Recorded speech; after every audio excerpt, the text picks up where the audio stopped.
Coorg cricket foundation ವತಿಯಿಂದ 3ನೇ ಆವೃತ್ತಿಯ Kodava leather ball cricket league April 10ರಿಂದ 15 ದಿನಗಳವರೆಗೆ ಟಿ20 ಮಾದರಿಯಲ್ಲಿ ಗೋಣಿಕೊಪ್ಪ ಕಾವೇರಿ ಕಾಲೇಜು ಮೈದಾನದಲ್ಲಿ ಆಯೋಜನೆ ಮಾಡಲಾಗಿದೆ. 10 ತಂಡಗಳು ಪೈಪೋಟಿ ನಡೆಸಲಿದ್ದು, ಸುಮಾರು 160 ಆಟಗಾರರು ಟೂರ್ನಿಯಲ್ಲಿ ಭಾಗವಹಿಸಲಿದ್ದಾರೆಂದು ಅಧ್ಯಕ್ಷ ಪುರಕಂಡ ಸುನಿಲ್ ತಿಳಿಸಿದ್ದಾರೆ. ಕೊಡವ ಜನಾಂಗದ ಯುವ ಸಮೂಹದಲ್ಲಿ ಲೆದರ್ ಬಾಲ್ ಆಟಗಾರರನ್ನ ದೇಶೀಯ ತಂಡ ಪ್ರತಿನಿಧಿಸುವಂತಾಗಬೇಕು ಎಂಬ ಕನಸಿನೊಂದಿಗೆ ಟೂರ್ನಿಯನ್ನು ಆಯೋಜನೆ ಮಾಡಲಾಗ್ತಾ ಇದ್ದು, ವೃತ್ತಿಪರ ಕ್ರಿಕೆಟ್ಗೆ ಆದ್ಯತೆ ನೀಡಲಾಗ್ತಾ ಇದೆ ಎಂದರು.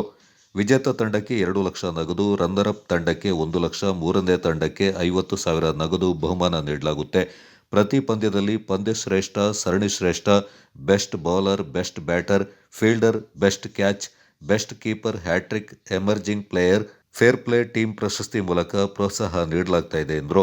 ಸುಮಾರು 30 ಲಕ್ಷ ರೂಪಾಯಿ ವೆಚ್ಚದಲ್ಲಿ ಟೂರ್ನಿ ನಡೀತಾ ಇದ್ದು, ವೃತ್ತಿಪರ ಟೂರ್ನಿಯಿಂದಾಗಿ ಯಶಸ್ವಿ ಪಡೆದುಕೊಂಡಿದೆ. ಕೆಸಿಎ ವತಿಯಿಂದ ವೃತ್ತಿಪರ ತೀರ್ಪುಗಾರರು ಪಿಚ್ ಕ್ಯೂರೇಟರ್ ಮೂಲಕ ಪಿಚ್ ಸಿದ್ಧಪಡಿಸಿ ಭವಿಷ್ಯದಲ್ಲಿ ರಾಷ್ಟ್ರವನ್ನು ಪ್ರತಿನಿಧಿಸುವಂತ ಆಟಗಾರರಾಗಿ ಮೂಲಭೂತ ವ್ಯವಸ್ಥೆ ಕಲ್ಪಿಸಲಾಗ್ತಾ ಇದೆ ಎಂದರು. ಮ್ಯಾಚ್ಗೆ ಚೆನ್ನಾಗಿ ಆಡಿದಂಥ ಒಬ್ಬ ಪ್ಲೇಯರ್ಗೆ man of the match trophy ಮತ್ತು ಆಕರ್ಷಕ ನಗದು, ಗೆದ್ದವರಿಗೆ ಮೊದಲನೇ ಬಹುಮಾನ ಕೂಡಿ 2 ಲಕ್ಷ, ಸೆಕೆಂಡ್ ರನ್ನರ್ಗೆ 1 ಲಕ್ಷ ಮತ್ತು ಮೂರನೇ ಪ್ಲೇಸ್ಗೆ 50,000, ಅಲ್ಲದೆ ಸುಮಾರು ಅತ್ಯಾಕರ್ಷಕ ಬಹುಮಾನ ನಗದು ಕೊಡಲಿದ್ದೇವೆ ಮಕ್ಕಳನ್ನು ಉತ್ತೇಜನ ಮಾಡಲಿಕ್ಕೆ.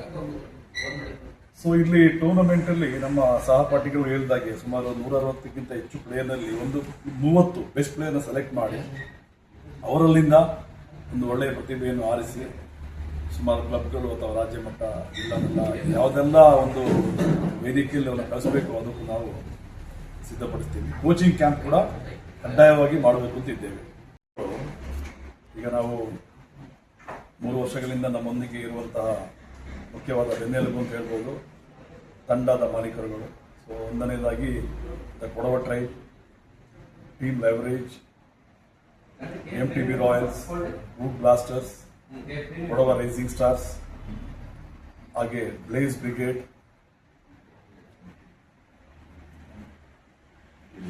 MTB ರಾಯಲ್ಸ್ ಅದೇ ಹೇಳಿದ ಹಾಗೆ, ಮತ್ತೆ ಕೊಡವ ವಾರಿಯರ್ಸ್, ಈಗ ಸುಮಾರು ತಂಡಗಳು 10 ತಂಡಗಳು ಭಾಗವಹಿಸಲಿದೆ. ಸೊ ಅದೆಲ್ಲ ನಾವು ಮಾಧ್ಯಮದೊಂದಿಗೆ ಹಂಚ್ಕೊಳ್ತೇವೆ. ಅಂತ ಹೇಳಿದ್ರೆ ಮಕ್ಕಳನ್ನ ರಾಷ್ಟ್ರೀಯ ಮಟ್ಟದ ತರಬೇತಿ ಮುಖಾಂತರ ನಾವು ಇದನ್ನ ಪರಿಚಯಿಸಲಿಕ್ಕೆ, ಮಕ್ಕಳಿಗೆ ಒಂದು ಪ್ಲಾಟ್ಫಾರ್ಮ್ ರೆಡಿ ಮಾಡೋದಕ್ಕೆ ರೂಲ್ಸ್ ಅಂಡ್ ರೆಗ್ಯುಲೇಷನ್ ಕೂಡ ನಾವು KCA ರಿಜಿಸ್ಟರ್ಡ್ ಅಂಪೈರ್ಸ್ಗಳನ್ನ ಕೂಡ ನಾವು ಇಲ್ಲಿಗೆ ಪರಿಚಯಿಸ್ತಾ ಇದ್ದೀವಿ. ಎಲ್ಲೂ ಕೂಡ ಲೋಪ ಬರದ ಹಾಗೆ ರೂಲ್ಸ್ ಬೇಸಿಕ್ ತಳಮಟ್ಟದಿಂದನೇ ಮಕ್ಕಳಿಗೆ ಸಿಗುವಂತಾಗಬೇಕು ಅಂತ ಹೇಳೋ ಉದ್ದೇಶದಿಂದ ಈ ಒಂದು ಟೂರ್ನಮೆಂಟನ್ನು ನಾವು ವರ್ಲ್ಡ್ ವೈಡ್ ಟೆಲಿಕಾಸ್ಟ್ ಮಾಡುವಂಥ ಮುಖಾಂತರ ಯೂಟ್ಯೂಬ್ ಲೈವ್ ಕೊಡ್ತಾ ಇದ್ದೀವಿ. ಎಲ್ಲರೂ ಕೂಡ ಇದರಲ್ಲಿ ನಮ್ಮ ಈ ನೆಕ್ಸ್ಟ್ ಬರುವಂಥ ಈ ಟೂರ್ನಮೆಂಟ್ಗೆ ಬರೀ ನಮ್ಮ ಕೊಡವ ಕಮ್ಯುನಿಟಿ ಅಂತಲ್ಲ, ಪ್ರತಿ ಸಮುದಾಯದವರು ಬಂದು ಪಂದ್ಯವನ್ನು ವೀಕ್ಷಣೆ ಮಾಡಬಹುದು ನಮ್ಮ ಕಾವೇರಿ ಕಾಲೇಜು ಮೈದಾನದಲ್ಲಿ ಅಂತ ಹೇಳುವಂಥ ವಿಷಯನ ಕೂಡ ನಾವು ತಿಳಿಸ್ಲಿಕ್ಕೆ ನಮಗೆ ಸಂತೋಷ ಆಗ್ತದೆ. ರಾಜ್ಯ ಪ್ರಕ್ರಿಯೆ ಬಿಡ್ಡಿಂಗ್ ಆಕ್ಷನ್ ಇದೆಲ್ಲ ಬಹಳ ಚೆನ್ನಾಗಿ ಬಹಳ ಯೋಜನಾಬದ್ಧವಾಗಿ ನಡೆದಿದೆ. ಅದರಲ್ಲಿ 160 ಮಕ್ಕಳು ಪಾರ್ಟಿಸಿಪೇಟ್ ಮಾಡಿ ಎಲ್ಲರೂ ಬಿಡ್ಡಿಂಗಲ್ಲಿ 10 ಫ್ರಾಂಚೈಸಿಗಳು ಅವ್ರನ್ನೆಲ್ಲ ಒಂದು ಬಿಡ್ಡಿಂಗ್ ಮುಖಾಂತರ ಎಲ್ಲ ತೆಗೆದುಕೊಂಡಿದ್ದಾರೆ.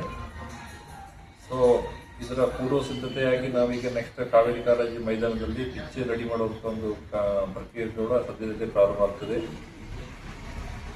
ಸೊ ಇದು ನಮ್ಮ ಒಟ್ಟು ಟೂರ್ನಮೆಂಟ್ನ ಸಾರಾಂಶ.